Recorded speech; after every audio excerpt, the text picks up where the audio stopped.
Selamat pagi jemaat yang dikasihi oleh Tuhan. Selamat hari Minggu dan selamat berjumpa kembali. Saya berdoa untuk setiap Bapak Ibu Saudara dalam kondisi yang baik, berkumpul bersama keluarga, dan bisa menikmati ibadah pada pagi hari ini. Mari sebelum kita mendengar firman Tuhan, saya ingin ajak untuk setiap Bapak Ibu Saudara, kita menundukkan kepala dan berdoa. Tuhan, kami mengucap syukur Tuhan untuk kasih karunia-Mu, untuk semua kebaikan-Mu di mana kami bisa berkumpul, beribadah walaupun secara online, tapi kami percaya Tuhan, dimanapun kami berada, Engkau ada bersama-sama dengan kami. Engkau akan menjamah setiap hati kami dan Engkau akan berbicara kepada setiap hati kami. Roh Kudus, ajarkanlah kami terus untuk kami bisa bertumbuh dari waktu ke waktu.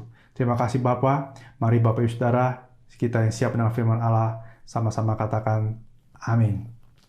Sekali lagi selamat pagi untuk Bapak Ibu Saudara semua.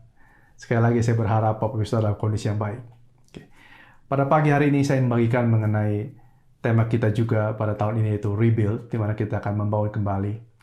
Kalau minggu yang lalu Pak Ian membagikan mengenai bagaimana kita membangun kembali satu mezbah di hadapan Tuhan, di mana dengan mezbah tersebut hidup kita bisa terjalin erat, terjalin dekat dengan Tuhan.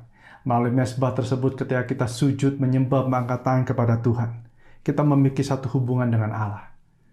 Kita bisa menyatakan isi hati kita kepada Tuhan. Demikian pula sebaliknya Tuhan bisa menyatakan isi hatinya, berbicara kepada setiap kita, baik secara pribadi maupun sebagai satu jemaat. Sehingga tidak ada lagi yang rahasia di hadapan Tuhan. Ketika kita berdoa, sujud menyembah kepada Dia, apa yang menjadi isi hatinya Tuhan, itu bisa menjadi isi hatinya kita. Apa yang menjadi pemikirannya Tuhan, ini juga bisa menjadi pemikirannya kita. Sehingga ketika kita berjalan dalam kehidupan kita sebagai satu jemaat, kita bisa berjalan berdasarkan apa yang Tuhan mau, apa yang Tuhan kehendaki dalam kehidupan kita. Setiap hari Sabtu pagi, jam 9 pagi kita mengadakan doa melalui Zoom. Saya ingin mendorong, mengencourage setiap Bapak Ibu Saudara semua. Ayo mari bergabung. Kita berdoa, kita bangun kembali mezbah doa di dalam jemaat ini. Walaupun situasinya tidak mudah, situasinya sulit hari-hari ini, tapi mari kita bangun kembali mezbah doa. Walaupun dengan Zoom kita bangun mezbah doa, dimanapun kita berada, mari kita bangun mezbah doa. Karena itu adalah nafas hidup kita, di mana kita tahu, kenal siapa Tuhan yang kita sembah dalam kehidupan kita. Selain kita ingin membangun mezbah doa pada tahun ini, kita juga ingin membangun sesuatu yang lain yang disebut dengan pemuritan. Mari saya ajak untuk setiap Bapak Ibu Saudara, kita buka di Matius 4 ayat 18 sampai ayat 22. Matius 4 ayat 18 sampai ayat 22, demikian firman Tuhan. Dan ketika Yesus sedang berjalan menyusur danau Galilea, ia melihat dua orang bersaudara, yaitu Simon yang disebut Petrus dan Andreas saudaranya. Mereka sedang menebarkan jala di danau, sebab mereka penjala ikan. Yesus berkata kepada mereka, "Mari ikutlah aku, dan kamu akan kujadikan penjala manusia." Lalu mereka pun segera meninggalkan jalannya dan mengikuti Dia. Dan setelah Yesus pergi dari sana, dilihatnya dua orang bersaudara, yaitu Yakobus anak Zebedeus dan Yohanes saudaranya. Bersama ayah mereka Zebedeus sedang membereskan jala di dalam perahu. Yesus memanggil mereka dan mereka segera meninggalkan perahu serta ayahnya lalu mengikuti Dia. Ketika Tuhan Yesus ada di dunia, menjadi manusia, yang Tuhan Yesus lakukan adalah Tuhan Yesus berjalan, memanggil orang-orang untuk ayo ikut aku. Ayo ikut aku. Untuk menjadi seorang penjala manusia. Saudara, kalau saya ingin gambarkan dalam kehidupan kita sebagai satu jemaat, hari-hari ini kita punya komunitas. Ada prospek, ada gap, ada NCM, ada komsel demi komsel, dan sebagainya. Semua itu adalah komunitas. Komunitas berbeda dengan yang disebut dengan pemuritan. Kalau saya boleh menggambarkan mengenai gambaran komunitas adalah sama seperti seorang nelayan yang menebarkan jala dan mendapatkan banyak ikan. Demikianlah komunitas. Pada waktu kita membangun komunitas, kita sedang menebarkan jala. Melalui komunitas itu, kita bisa menangkap banyak orang, mengumpulkan banyak orang-orang yang memiliki ketertarikan yang sama, orang-orang yang memiliki pergumulan yang sama, orang-orang yang memiliki mungkin latar belakang yang sama, orang-orang yang mungkin punya hobi yang sama. Dengan komunitas ini kita menebarkan jala, mengumpulkan banyak orang. Tetapi ketika orang-orang sudah mulai berkumpul dalam komunitas, Apa tindakan lanjut yang perlu kita lakukan sebagai satu jemaat atau sebagai kumpulan orang-orang yang percaya? Kita perlu memindahkan orang-orang yang ada di dalam jala tersebut, di dalam komunitas tersebut, masuk ke dalam satu kolam, di mana di kolam tersebut orang-orang mulai dikasih makan, diberi makan secara rohani, sehingga apa? Sehingga mereka bukan lagi bayi-bayi rohani, tapi mereka bisa bertumbuh menjadi anak-anak muda, orang-orang yang dewasa secara rohani. Nah, kolam inilah yang saya boleh ibaratkan sebagai satu tempat di mana ini yang saya sebut dengan pemuritan. Komunitas baik, dan apa yang ada pada kita hari ini baik. Justru dengan komunitas ini kita bisa merangkul banyak orang dari berbagai kalangan. Tapi jangan lupa, ketika komunitas itu ada, pemuritan pun harus ada. Karena hanya di dalam pemuritan inilah, maka orang-orang kita bisa ajarkan apa yang benar. Kita bisa kasih makan sedikit demi sedikit, sehingga mereka bertumbuh menjadi orang-orang yang dewasa. Karena itu yang kita harapkan, bahwa kita tidak lagi menjadi anak-anak rohani atau bayi-bayi rohani, tapi kita menjadi orang-orang yang dewasa secara kerohanian. Mereka bertumbuh, mengenal Tuhan, mereka tahu apa yang jadi isi hatinya Tuhan, dan mereka berjalan sesuai dengan apa yang Tuhan katakan di dalam hidup mereka. Sehingga nantinya, orang-orang yang ada di dalam komunitas, orang-orang yang ada di dalam jemaat berkat bagi bangsa, mereka akan bertumbuh menjadi serupa dan segambar dengan Kristus dalam hidup mereka. Paulus di 1 Korintus 3 ayat 10-12 mengatakan begini, sesuai dengan kasih karunia Allah yang dianugerahkan kepadaku, aku sebagai seorang ahli bangunan yang cakap, telah meletakkan dasar dan orang lain membangun terus di atasnya. Tetapi tiap-tiap orang harus memperhatikan bagaimana ia harus membangun di atasnya. Karena tidak ada seorang pun yang dapat meletakkan dasar lain yang telah diletakkan, yaitu Yesus Kristus. Entahkah orang membangun di atas dasar ini dengan emas, perak, batu permata, kayu, rumput kering, atau jerami. Paulus mengatakan dirinya sebagai seorang ahli bangunan yang cakap, atau dalam bahasa Inggris dituliskan sebagai builder. Paulus menggambarkan dirinya sebagai seorang builder. Demikian pula kita dengan tahun ini, kita rebuild, kita akan membangun kembali pemuritan. Kita akan build, dan kita adalah seorang builder, orang-orang yang akan membangun semuanya itu. Dan saudara, kalau Bapak Ibu Saudara perhatikan atau baca di ayat-ayat sebelumnya, maka Bapak Ibu Saudara akan mengetahui satu konteks apa yang terjadi dalam satu jemaat di Korintus ini. Kalau Bapak Ibu Saudara baca di ayat 1 Korintus 3 ayat 4 sampai ayat yang ke-6, dituliskan begini. Karena jika yang seorang berkata aku dari golongan Paulus dan yang lain berkata aku dari golongan Apolos, bukankah hal itu menunjukkan bahwa kaum manusia duniawi yang bukan rohani? Jadi apakah Apolos, apakah Paulus? Pelayan-pelayan Tuhan yang olehnya kamu menjadi percaya, masing-masing menurut jalan yang diberikan Tuhan kepadanya. Aku menanam, Apolos menyiram, tapi Allah yang memberi pertumbuhan. Bapak Ibu Saudara, pada waktu Paulus menuliskan surat ini kepada jemaat di kota Korintus, jemaat di sana sedang dalam kondisi yang tidak baik, di mana beberapa dari mereka menggolongkan dirinya, wah saya golongan Apolos. Beberapa dari mereka mengatakan bahwa saya bukan golongan Apolos, saya golongan Paulus. Jadi jemaat di sana tergolong menjadi beberapa golongan.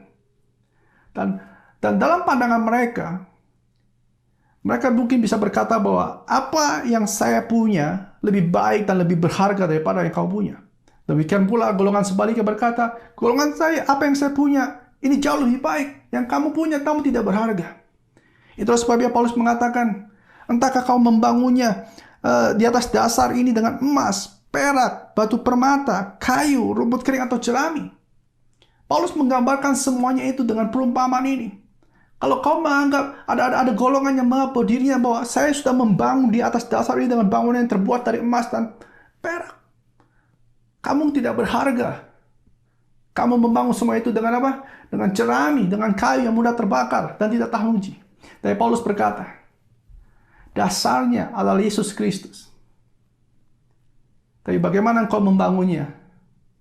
Semuanya nanti akan terlihat apakah tahan uji atau tidak. Tapi bukan itu yang ingin saya bagikan. Yang ingin saya bagikan adalah, pada waktu kita menjadi seorang builder, orang yang membangun pemuritan di dalam jemaat berkat bagi bangsa, mari saya ingin undang setiap kita punya nilai yang sama. Kita punya pengajaran yang sama. Kita bukan lagi dari golongan Paulus, kita bukan lagi dari golongan Apolos, atau saya punya pengajaran A, lalu yang lain berkata saya pikir yang B yang benar, lalu yang lain berkata enggak, menurut saya C yang benar.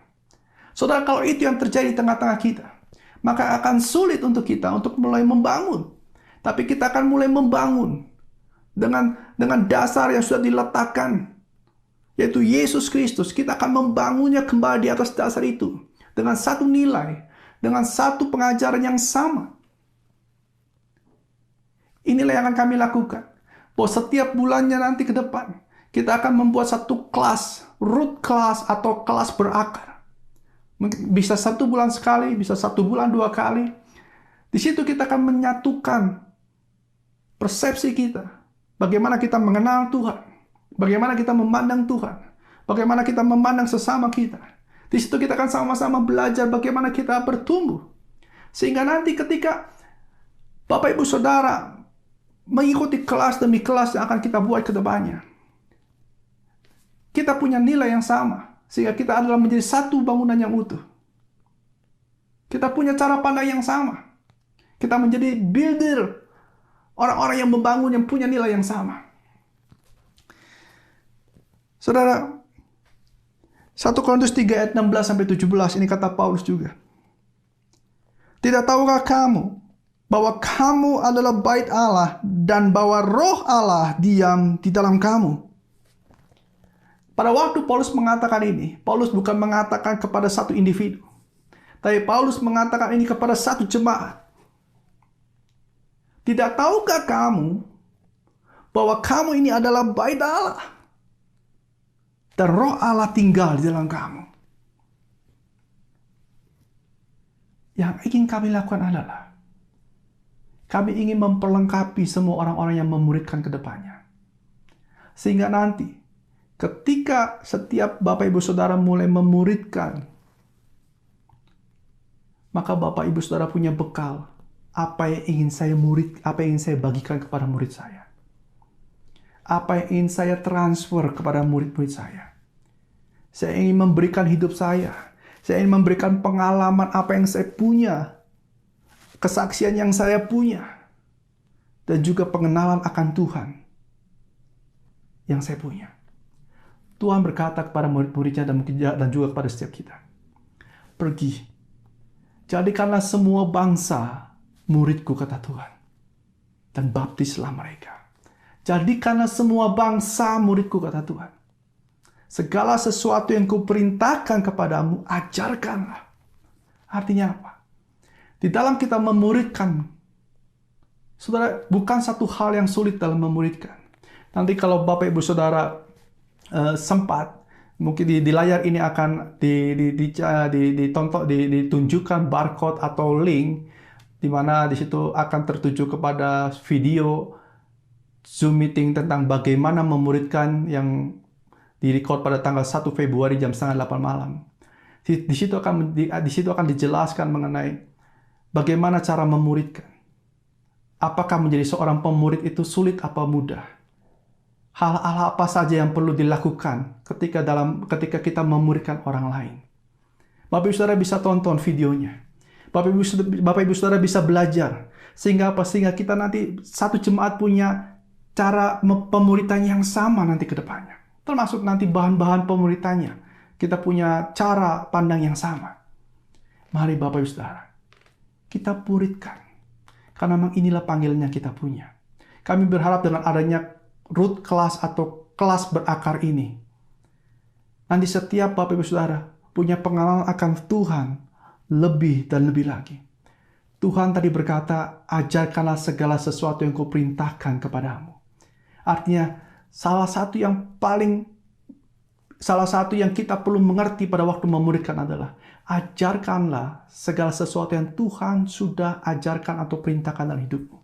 Kalau saudara punya 5 firman, maka Tuhan hanya bilang, ajarkanlah kelima firman itu kepada orang yang saudara muridkan.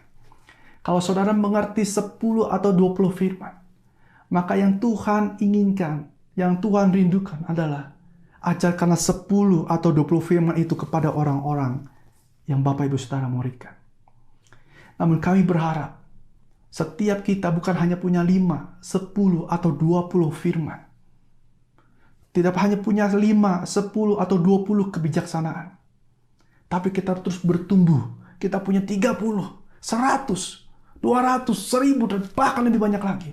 Dan kami berharap dengan adanya kelas nanti, root kelas atau kelas berakar, setiap Bapak Ibu Saudara yang memuridkan punya ratusan, bahkan ribuan firman Tuhan, kebijaksanaan.